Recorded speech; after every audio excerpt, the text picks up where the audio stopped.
magumot. Si Mark, isang 24 anyos na binata, isang gabi. Matapos ang matingting, pagod, nagising siya sa gitna ng gabi at napansin niya na hindi na siya makadalaw. May bigat sa kanyang dibdib at wala siyang makuwang tunog. Habang siya'y nakahiga, isang itim na anino ang lumitaw sa sulok ng kwarto. Nakakatakot na mukha, ngunit ramdam niya ang mga matang nakatingin sa kanya.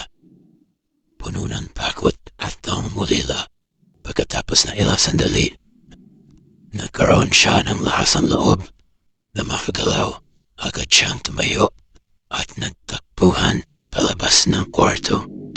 Wala noon, hindi na siya nakatulog na maayos. Palaging nag-aalala na muling makatagpo ng misteryong presensyang iyon